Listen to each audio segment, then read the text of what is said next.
क्या हालचाल मित्रों, माई सेल्फ चिराग गढ़वालिया, आप देख रहे हैं छोटा मास्टर। तो चलिए आज का जो हमारा वीडियो है उसे शुरू करते हैं। तो आओ पढ़ाई करें।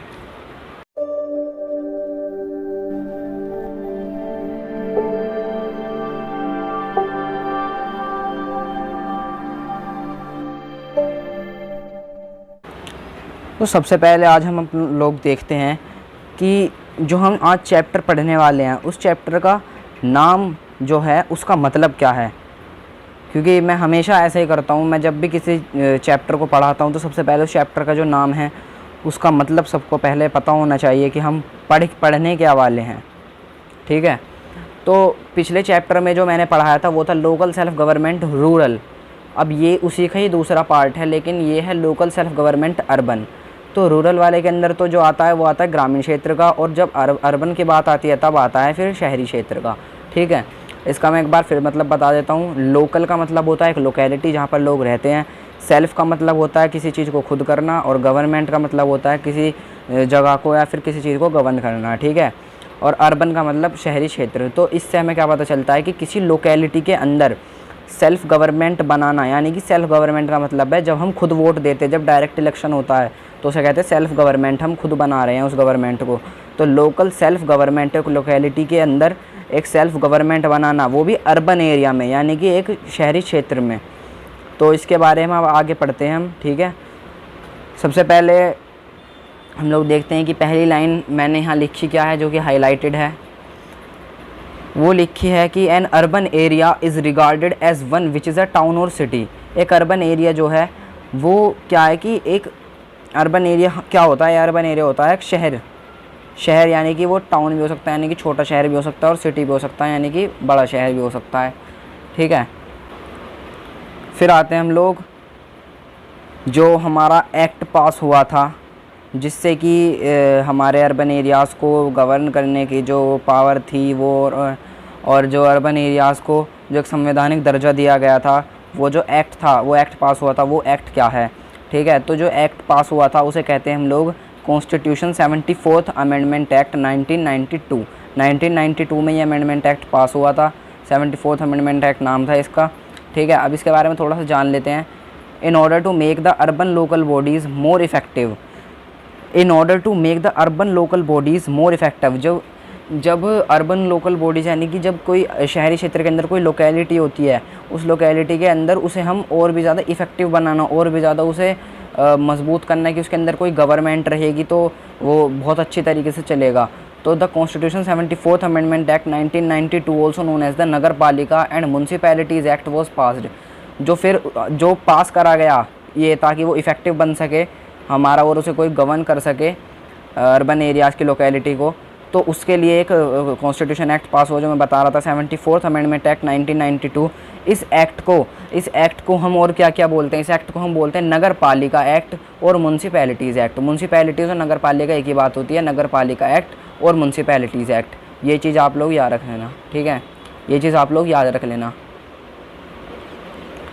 फिर आता है हमारे पास the act gives constitutional status to urban local bodies. ये जो एक्ट था इसने एक संवैधानिक दर्जा दिया हमारे लोकल बॉडीज़ को, जो अर्बन लोकल बॉडीज़ होती हैं इन्हें एक संवैधानिक दर्जा दिया गया। ठीक है, और जो इसकी जो टर्म होती है ना कि एक जब जैसे गवर्नमेंट ख़त्म हो गई और चुनाव फिर अब दोबारा होने हैं, तो वो दोबारा जो चुनाव होंगे वो होंगे हर 5 साल में। ठीक है, हर 5 साल में इसके अंदर चुनाव होंगे।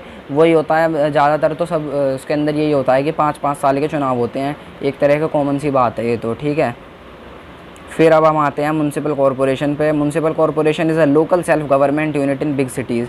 अब कोई बड़े बड़े शहर होते हैं उनके अंदर म्यूनसिपल कॉरपोरेशन होती है। ठीक है, म्यूनसिपल कॉरपोरेशन का क्या काम होता है, म्यूनसिपल कॉरपोरेशन भी एक वही चीज़ है बस, लेकिन ये थोड़े नाम चेंज हो जाता है कि बड़े शहरों के अंदर इसे हम म्यूनसिपैलिटीज़ की जगह म्यूनसिपल कॉरपोरेशन के नाम से हम इसे जानते हैं। और म्यूनसिपल कॉरपोरेशन का जो हिंदी में जो नाम है वो है नगर निगम। ठीक है, तो बड़े शहरों में म्यूनसिपल कॉरपोरेशन होती है। The municipal corporation carries out its functions through well organised divisions और डिपार्टमेंट्स। जो हमारे म्यूनसिपल कॉरपोरेशन है वो बहुत ही ज़्यादा वेल ऑर्गेनाइज तरीके से चलती है। उसने ना अपने काम डिवाइड कर रखे हैं कि कौन से डिपार्टमेंट को, उसके अंदर डिपार्टमेंट बने हुए हैं, उसके अंदर डिपार्टमेंट बने हुए हैं कि इस डिपार्टमेंट को ये काम करना है, इस डिपार्टमेंट को ये काम करना है। हर एक डिपार्टमेंट को उनके काम सौंप रखे हैं ताकि सब चीज़ें एक साथ चलती रहें और कुछ दिक्कत भी ना आए किसी चीज़ के अंदर, ठीक है। और इसके एग्जांपल देख लेते हैं हम लोग। वाटर सप्लाई की, पानी की सप्लाई करवानी है तो पानी की सप्लाई, और सीवेज डिस्पोजल अंडरटेकिंग यानी कि जो हमारा पानी का जो मल होता है, जलमल जो होता है, वो उसका डिस्पोज करने का काम भी एक ही डिपार्टमेंट का होता है, जो वाटर सप्लाई का काम होता है, और सीवेज डिस्पोजल अंडरटेकिंग का ये एक ही डिपार्टमेंट करता है। फिर उसके बाद आता है हाउसिंग बोर्ड का काम, ये एक डिपार्टमेंट अलग करता है। उसके बाद आता है एजुकेशन डिपार्टमेंट, पढ़ाई वगैरह का काम ये अलग डिपार्टमेंट करता है। और इलेक्ट्रिसिटी डिपार्टमेंट यानी कि जो हमारा बिजली विभाग होता है वो एक अलग डिपार्टमेंट होता है, उसके अंदर बिजली का सारा कुछ काम संभाला जाता है, ठीक है। फिर each of this departments are looked after by experienced and qualified persons. ये जितने भी डिपार्टमेंट्स हैं, ये सारे डिपार्टमेंट्स को इन्हें लुक आफ्टर कौन कर रहा है, इन्हें हेड कौन है इनका हेड जो होता है ना, बहुत ज़्यादा एक्सपीरियंस्ड आदमी होता है और बहुत ज़्यादा क्वालिफाइड आदमी भी होता है। ऐसे नहीं कि किसी को भी उठा के इन्होंने वो बना दिया, उसका हेड बना दिया, वो कोई भी उसकी देख रेख करने लग गया, ऐसा नहीं होता। लेकिन बल्कि उसके अंदर क्या होता है कि क्वालिफाइड पर्सन्स होते हैं, और क्या होता है उसके अंदर वे एक्सपीरियंस्ड होते हैं बहुत ज़्यादा। उन्होंने पहले कहीं ना कहीं किसी इस फील्ड में कहीं ना कहीं काम कर रखा होगा पहले भी, तभी उनको इस चीज़ के अंदर डालते हैं वो, क्योंकि बहुत ज़्यादा एक्सपीरियंस्ड बंदे होते हैं, ठीक है। अब देखते हैं हम लोग इलेक्शन, इसका इलेक्शन कैसे होता है म्युनिसिपल कॉरपोरेशन के अंदर। तो म्युनिसिपल कॉरपोरेशन का इलेक्शन, जिसके मेंबर्स होते हैं कैसे इलेक्ट होते हैं, वो एडल्ट फ्रेंचाइजी के थ्रू। एडल्ट फ्रेंचाइजी मैंने पिछले चैप्टर में बताया था, उससे पिछले में बताया था शायद। तो एडल्ट फ्रेंचाइजी का मतलब होता है एडल्ट यानी कि 18 एज जो हो जाती है वो 18+, और फ्रेंचाइजी यानी कि राइट टू वोट। तो जो 18+ होते हैं वो उन्हें राइट होता है वोट देने का। तो इनका इलेक्शन कैसे होता है कि 18+ जो लोग होते हैं जाके वोट देते हैं, वो भी सीक्रेट बैलेट से। एक होती है, अब जब चुनाव होते हैं ना, तो 2 तरीक़ों से चुनाव होते हैं। अब 2 तरीक़ों से, एक होता है हमारा ईवीएम से और एक होता है हमारा सीक्रेट बैलेट से। ईवीएम की फुल फॉर्म जो है वो है इलेक्ट्रॉनिक वोटिंग मशीन, और जो हमारे सीक्रेट बैलेट है, सीक्रेट बैलेट में क्या होता है कि एक तरह से ये पता है कैसा होता है, पर्ची सी होती हैं, पर्ची टाइप की, ठीक है, पर्ची होती है, उसके ऊपर ना उनके चुनाव चिन्ह बने होते हैं, उनके ऊपर ठप्पा लगाना होता है, ठीक है। उनके ऊपर ठप्पा लगा के स्टैंप लगाने के बाद एक पेटी में डाल दिया जाता है उसे, और फिर एक बॉक्स में डाल दिया जाता है, फिर जिसमें जाकर फिर उनकी वो वोट उसके अंदर डल जाती है, और फिर बाद में उन वोट्स की गिनती होती है, ठीक है। और ईवीएम के अंदर क्या होता है, जहाँ पोलिंग बूथ लगे रहते हैं वहाँ पर हम ईवीएम पे जाके बटन दबाते हैं, जिस भी हमें वो देना होता है, जिसको भी हमें वोट देनी होती है, उसके सामने एक बटन होता है, उसे दबाते हैं, और वहाँ पर ना एक वो होता है, इंक लगा देते हैं वो हमारे नेल पे, जैसे ये है ना, इस नेल पे वो कोई भी इंक लगा देंगे, तो वो होता है ईवीएम का। ये आउट ऑफ सिलेबस सही था, मैंने ऐसे ही बता दिया कि ईवीएम और सीक्रेट बैलेट क्या होता है। दी तो मैंने भी नहीं अभी तक वोट, क्योंकि मैं 18 साल का हुआ नहीं हूँ अभी, ठीक है। अब आते हैं हम कॉम्पोजिशन, म्युनिसिपल कॉरपोरेशन के अंदर क्या क्या चीज़ें हैं, तो किस किस चीज़ों से मिलकर हमारी म्युनिसिपल कॉरपोरेशन बनी है।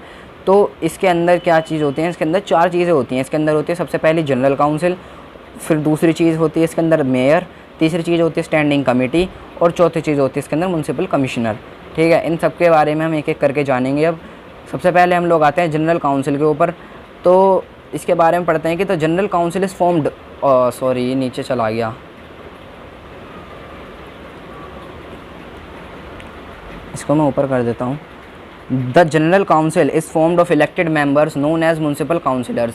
जो हमारे जनरल काउंसिल जो होती है ना, वो कैसे बनती है, म्युनिसिपल काउंसिलर्स की जो एक पूरी बॉडी होती है, म्युनिसिपल काउंसिलर्स, समझ रहे हो उसका मतलब, म्युनिसिपल काउंसिलर्स जिन्हें हमने वोट दी थी, जिन्हें जो अभी मैंने ऊपर समझाया था ना आपको कि हम उन्हें वोट देते हैं यूनिवर्सल एडल्ट फ्रेंचाइजी के थ्रू, वही जो जिन्हें हम वोट देते हैं उन्हें म्युनिसिपल काउंसिलर्स बोला जाता है। और म्युनिसिपल काउंसिलर्स ही जो हैं उनकी एक जो पूरी एक यूनिट बना दी जाती है, एक बॉडी बना दी जाती है, उसे हम कहते हैं जनरल काउंसिल, ठीक है। अब अगली चीज़ क्या है, these members are elected directly on the basis of universal adult franchise through secret ballot, ये मैंने बता दिया ऊपर। There are reserved constituencies for scheduled caste and scheduled tribes. जो शेड्यूल्ड कास्ट और शेड्यूल्ड ट्राइब्स जो होती हैं, इनके लिए उसके अंदर एक आरक्षित जो सीट होती है वो होती है कि जैसे कुछ सीटें होती हैं कि ये सीट्स सिर्फ एससी और एसटीज़ के लिए ही, ये सब उन्हीं के लिए हैं। The general council co-opt some members as alderman. जो हमारे जनरल काउंसिल है वो कुछ एल्डरमैन को भी अपने साथ रखती है। एल्डरमैन कैसे कि बहुत ज़्यादा कोई रिस्पेक्टफुल, जो रिस्पेक्टेड आदमी जो होता है ना, और अपने किसी भी फील्ड के अंदर वो बहुत ज़्यादा प्रोफेशनल है, उस आदमी को ये अपने ऐसे नहीं कि एक ही आदमी होगा, कई सारे आदमी होते हैं उसके अंदर, तो एल्डरमैन उन्हें बोला जाता है जो बहुत ज़्यादा रिस्पेक्टेड पर्सन हो, और रिस्पेक्टेड पर्सन के होने के साथ साथ वो अपनी जिस भी फील्ड में वो काम करता आ रहा है उस फील्ड के अंदर वो बहुत ज़्यादा प्रोफेशनल हो, ठीक है, उसे हम कहेंगे एल्डरमैन। तो आगे पढ़ते हैं। They are generally eminent persons of the city and are nominated by the governor. देखो एमिनेंट पर्सन्स का मतलब यही होता है कि वो बहुत ज़्यादा रिस्पेक्टेड आदमी होगा, और जो है बहुत ज़्यादा रिस्पेक्टेड आदमी होगा वो। और दूसरी बात क्या बताई थी मैंने आपको अभी, बहुत ज़्यादा रिस्पेक्टेड आदमी होने के साथ साथ मैंने बताई थी कि जो उसकी जो जिस भी फील्ड में वो अब तक काम करता हुआ आ रहा है उस चीज़ के अंदर वो प्रोफेशनल आदमी हो बहुत ज़्यादा। अब जैसे फील्ड प्रोफेशनल, ये आप समझ नहीं पा रहे होंगे, अगर समझ नहीं पा रहे हो तो मैं बता दूं कि जो फील्ड प्रोफेशनल जो मैं बोल रहा हूँ, तो एक फील्ड के अंदर प्रोफेशनैलिटी एक तरह से ऐसे आती है कि जैसे आपने देखा होगा अमिताभ बच्चन है, अमिताभ बच्चन जो है वो एक प्रोफेशनल आदमी है अपनी फील्ड के अंदर। उनकी फील्ड क्या है, एक्टिंग उनकी फील्ड है, एक्टिंग फील्ड के अंदर वो बहुत ज़्यादा प्रोफेशनल आदमी है।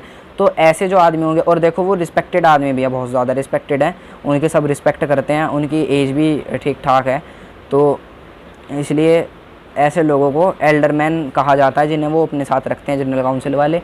और हाँ, इन्हें अपॉइंट कौन करता है, इन्हें नॉमिनेट कौन करता है, इन्हें नॉमिनेट करता है गवर्नर।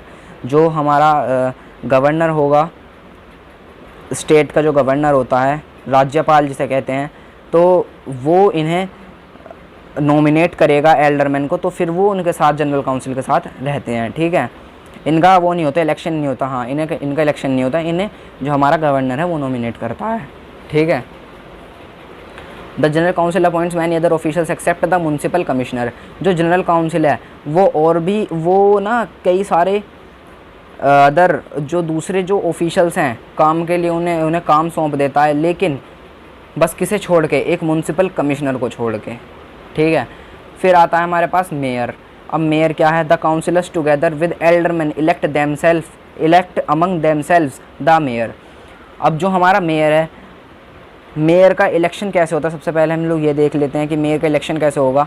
तो मेयर का इलेक्शन होता है जो हमारे काउंसिलर्स हैं, काउंसिलर्स कौन थे, हमारे काउंसिलर्स थे हमारे जनरल काउंसिल के जो मेंबर्स थे, म्युनिसिपल काउंसिलर्स, जिन्हें हमने वोट दी थी यूनिवर्सल एडल्ट फ्रेंचाइजी के थ्रू सीक्रेट बैलेट से, ठीक है, वो होते हैं काउंसिलर्स।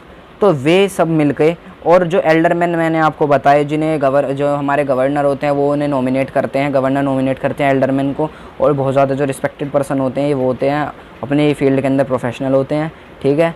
तो ऐसा होता है। तो ये सब मिलके एक आदमी को मेयर बनाते हैं अपने अंदर से इलेक्ट करके, ठीक है। ये एक मैं आपको बता देता हूँ, मेयर एक तरह से ऐसा होता है कि जैसे प्रेसिडेंट होता है ना हमारे देश का, ऐसे प्रेसिडेंट की तरह ही एक मेयर होता है।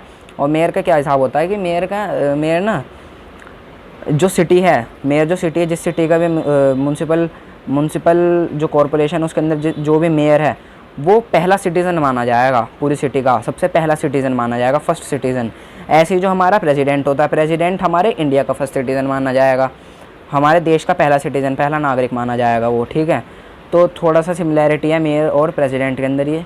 अब फंक्शंस देख लेते हैं मेयर के, मेयर करते क्या हैं, रीडिंग लगाते हैं इसकी। Considered as the first citizen, ये मैंने बता दिया, फर्स्ट सिटीज़न इन्हें माना जाता है पूरे सिटी का। He represents the city at various ceremonies and receives foreign guests coming to visit the city. अब ये क्या करते हैं कि ये अलग अलग सेरेमनीज़ में जाकर, अलग अलग कहीं भी कुछ फंक्शन वगैरह होते हैं उनके अंदर जाकर ये अपनी सिटी को रिप्रेजेंट करते हैं। और सिटी रिप्रेजेंट करने के साथ साथ फिर जो फॉरेन गेस्ट आते हैं, यानी कि किसी और बाहर किसी और शहर से आते हैं, फॉरेन गेस्ट का मतलब सिर्फ ये नहीं होता, फॉरेन गेस्ट का मतलब वो भी होता है जो मैं बताऊँगा।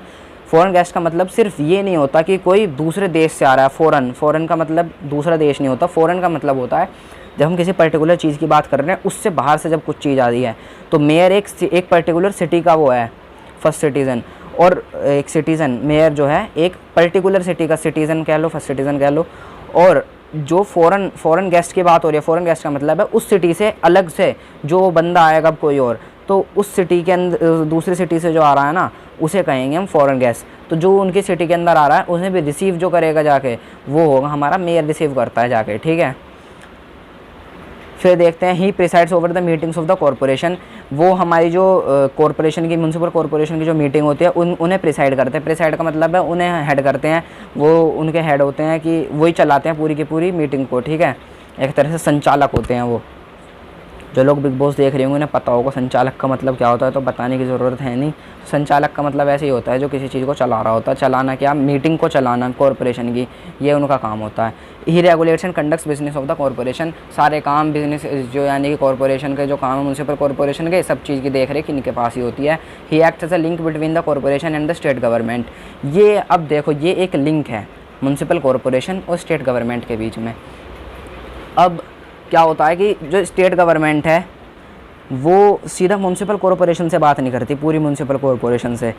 स्टेट गवर्नमेंट जो बात करेगी वो करेगी मेयर से, मेयर जो बात करेगा फिर वो जो स्टेट गवर्नमेंट ने जो बात कही है मेयर से, फिर मेयर उसे पूरी म्यूनसिपल कॉरपोरेशन के अंदर बताएगा। और अगर म्यूनसिपल कॉरपोरेशन से कोई बात भेजनी है स्टेट गवर्नमेंट को, तो पूरी म्यूनसिपल कॉरपोरेशन नहीं जाएगा स्टेट गवर्नमेंट के पास, म्यूनसिपल कॉरपोरेशन पूरी हमारे जो मेयर हैं, मेयर को जो वो बात कह देंगे और फिर वो मेयर जाकर वो उस चीज़ को आगे स्टेट गवर्नमेंट तक पहुंचाएंगे, ठीक है। और अब पढ़ लेते हैं स्टैंडिंग कमिटीज़ के बारे में।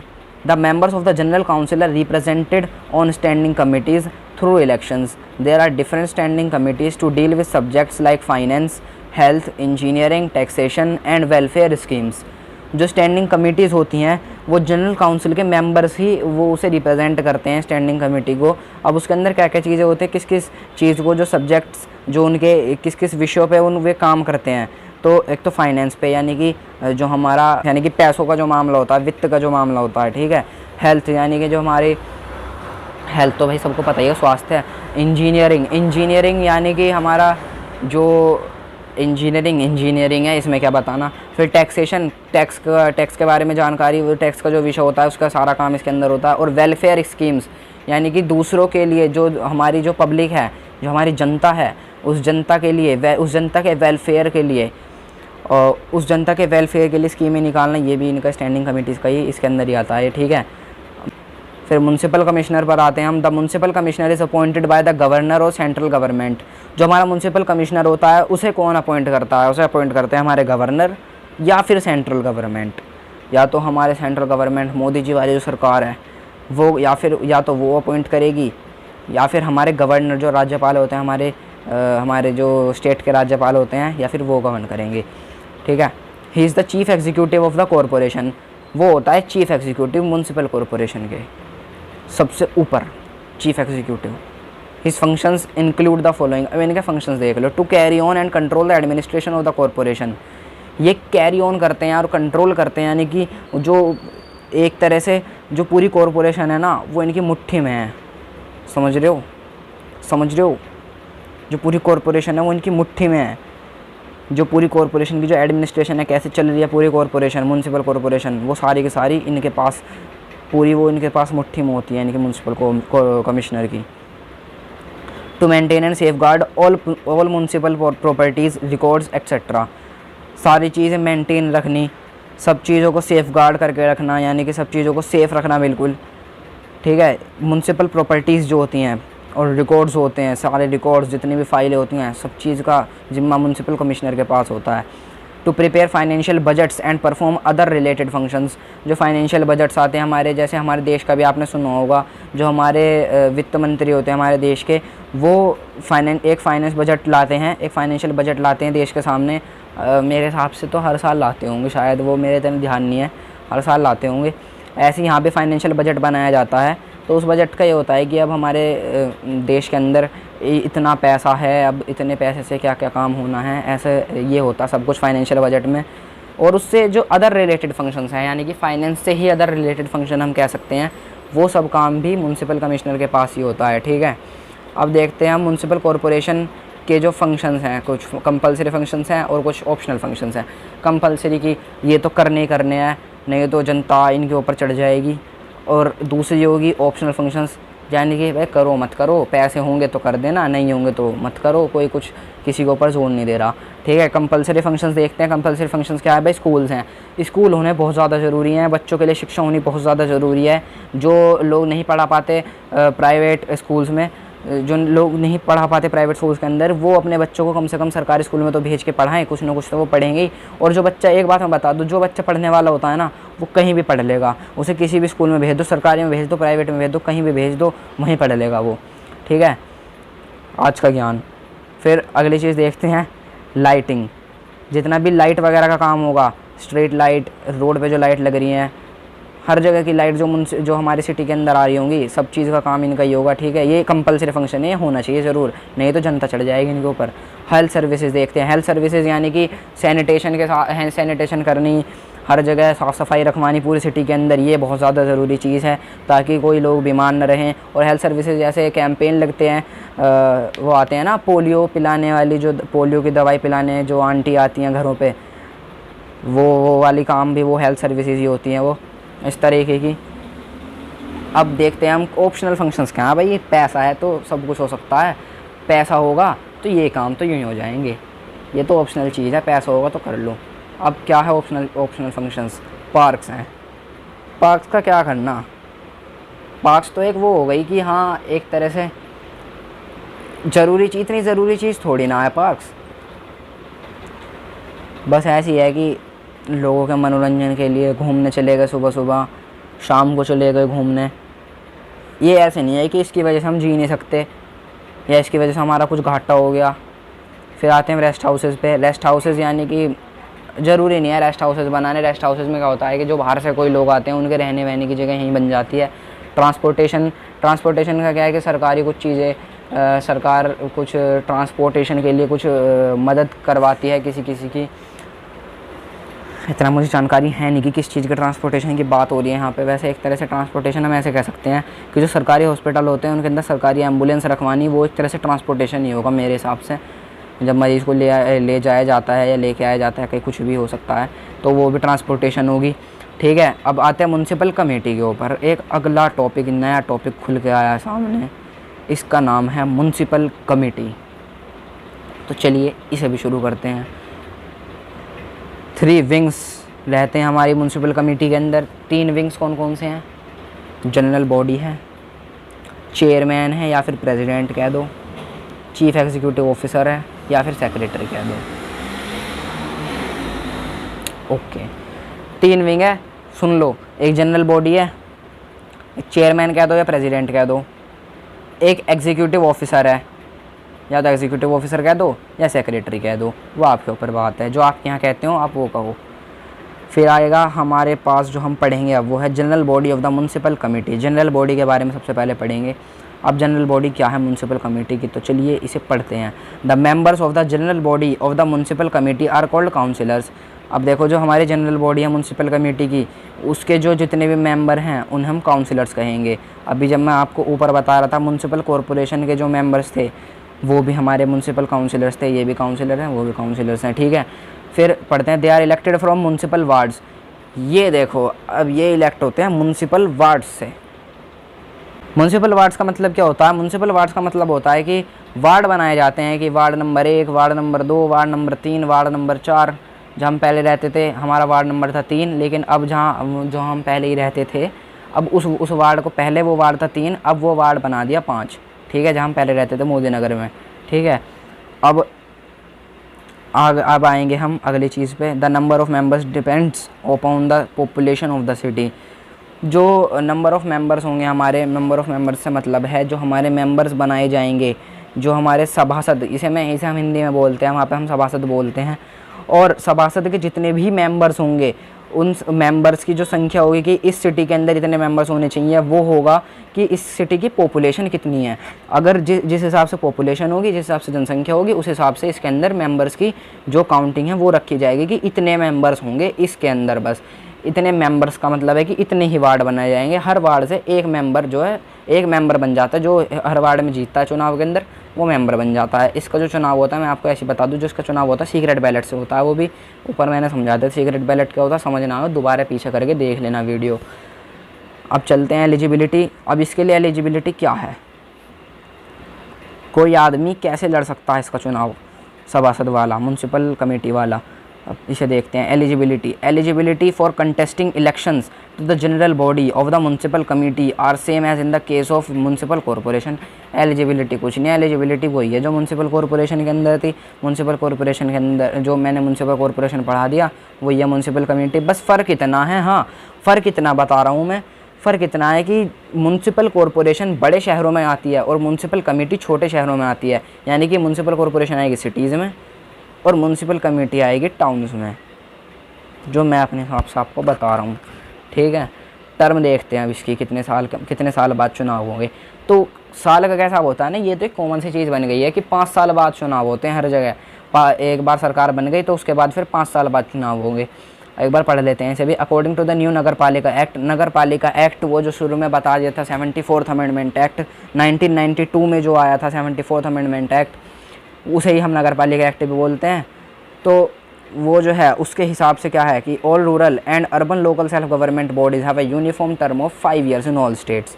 हर राज्य के अंदर जितनी भी लोकल सेल्फ गवर्नमेंट बॉडी हैं, चाहे वो अर्बन की हो चाहे वो रूरल की हो, रूरल वाला मैंने पहले पढ़ा दिया था, ग्रामीण क्षेत्र वाला था, अर्बन वाला मैं पढ़ा रहा हूँ, शहरी क्षेत्र वाला है। तो सबके अंदर 5-5 साल की जो है हमारी टर्म होगी। अब हम लोग आते हैं चेयरमैन और प्रेसिडेंट के ऊपर। चेयरमैन और प्रेसिडेंट एक ही बात होती है। चेयरमैन या फिर चेयरपर्सन, प्रेसिडेंट या फिर चेयरपर्सन जो भी कह लो, chairperson and a vice chairperson are elected indirectly by the members from among themselves. ये इनडायरेक्टली इलेक्ट होते हैं, जितने जो सारे मेंबर्स होते हैं वो अपने अंदर से किसी न किसी को चेयरमैन या फिर प्रेसिडेंट बना देते हैं। ठीक है, हाँ देखो इसका चुनाव भी जो हमारे देश का जो प्रेसिडेंट होते हैं उनकी तरह ही है बिल्कुल। प्रेसिडेंट का चुनाव भी इनडायरेक्टली होता है, चेयरमैन का चुनाव भी इनडायरेक्टली होता है। ठीक है, फिर चीफ एग्जीक्यूटिव ऑफिसर के बारे में पढ़ लेते हैं। The chief executive officer is an appointee of the state government and usually belongs to the state civil services. ये जो हमारे चीफ एग्जीक्यूटिव ऑफिसर जो होते हैं ना, जो होते हैं स्टेट के अपॉइंटी, इन्हें स्टेट अपॉइंट करती है। स्टेट गवर्नमेंट जो हमारी होती है ना वो इन्हें अपॉइंट करती है। और ये ना किस चीज़ के आदमी होते हैं, ये होते हैं स्टेट सिविल सर्विसेज के आदमी। जो हमारे स्टेट के अंदर जो सिविल सर्विसेज होती है ना उसके आदमी को ही होते हैं ये, तो उसे बनाया जाता है चीफ एग्जीक्यूटिव ऑफिसर। ठीक है,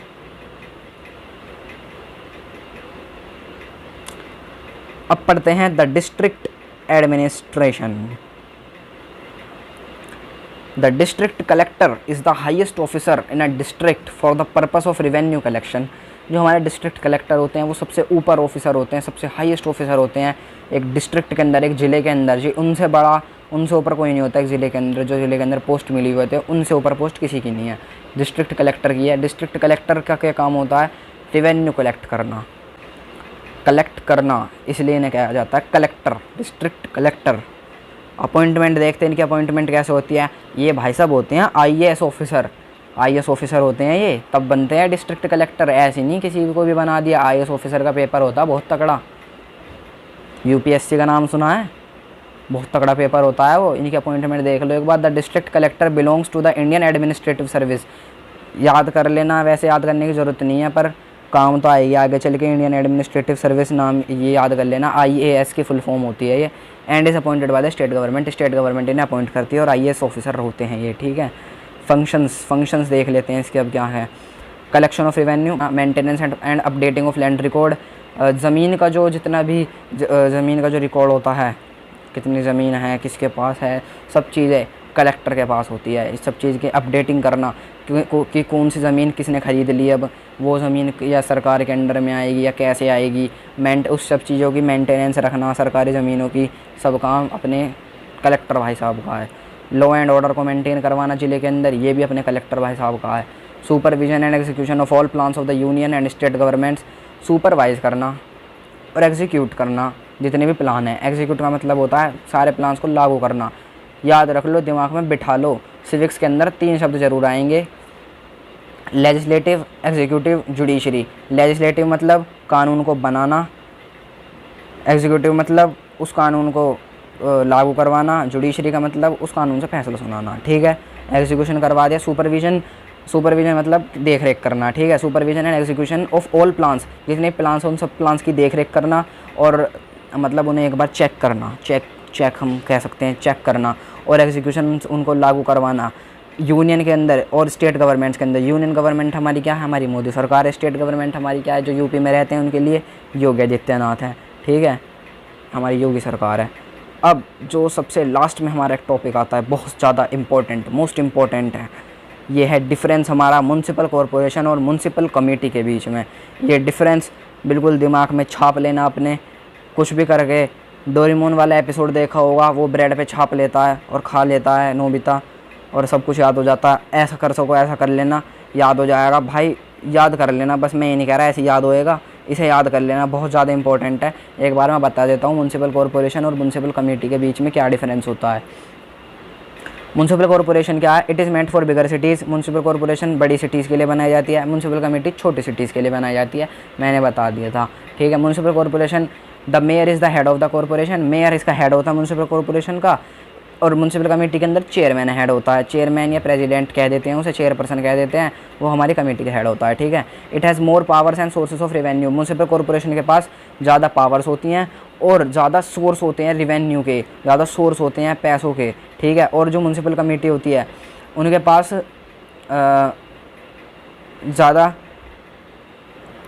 नहीं, कम होते हैं उनके पास, बहुत कम पावर्स होती हैं। बहुत कम नहीं कह सकता मैं, बहुत कम नहीं कह सकता, म्युनिसिपल कॉरपोरेशन से कम होती है, हाँ, क्योंकि म्युनिसिपल कॉरपोरेशन यार बड़े शहरों के लिए होती है, म्युनिसिपल कमेटी होती है छोटे शहरों के लिए। तो म्युनिसिपल कमेटी में क्या है कि थोड़े से कम, कंपैरेटिवली लेस का मतलब समझो, इससे कंपेयर करने के बाद उससे less powers and sources of revenue, उससे कम पावर्स हैं और कम सोर्स हैं रेवेन्यू के, पैसों के कम सोर्स हैं। फिर म्युनिसिपल कॉरपोरेशन में क्या है? It deals directly with the state government. Municipal corporation वाले जो आदमी होंगे वो सीधा गवर्नमेंट से जाकर डायरेक्टली वो करते हैं बात। हम तो सीधा स्टेट गवर्नमेंट से जाकर डायरेक्टली बात करेंगे। हम तो अगर बने हुए हैं कुछ, अगर हम वो बने हुए हैं ना म्युनिसिपल कॉरपोरेशन के क्या कहते हैं, हेड बने हुए हैं, हम मेयर बने हुए हैं, तो हम तो सीधा जाकर बात करेंगे अपना योगी सरकार से, हम सीधा योगी से बात करेंगे। फिर म्युनिसिपल कमेटी में क्या है कि it deals with the state government through the district administration. ये स्टेट गवर्नमेंट के पास कैसे जाएगी म्युनिसिपल कमेटी? पहले डिस्ट्रिक्ट एडमिनिस्ट्रेशन के पास जाएगी। डिस्ट्रिक्ट एडमिनिस्ट्रेशन कहाँ थी? जो हमारे ज़िले के एडमिनिस्ट्रेशन है, यानी कि जो हमारा कलेक्टर है, कलेक्टर के पास जाएगी। कलेक्टर के पास से, कलेक्टर के थ्रू होके तब जाएगी स्टेट गवर्नमेंट पे वो बात, ठीक है। तो चलिए आज के लिए सिर्फ इतना ही, और थैंक यू आप सभी का। आप अगर यहाँ तक बने रहे हैं तो तब तक के लिए हम आपसे विदा लेते हैं, जब तक हमारी नई वीडियो आती है अब कोई। और वीडियो थोड़ा बहुत भी अच्छा लगा हो तो वीडियो को लाइक कर देना, चैनल को सब्सक्राइब कर देना, और वीडियो शेयर कर देना, दबा के शेयर कर देना। तो चलिए मिलते हैं अगली वीडियो में, तब तक के लिए बाय बाय।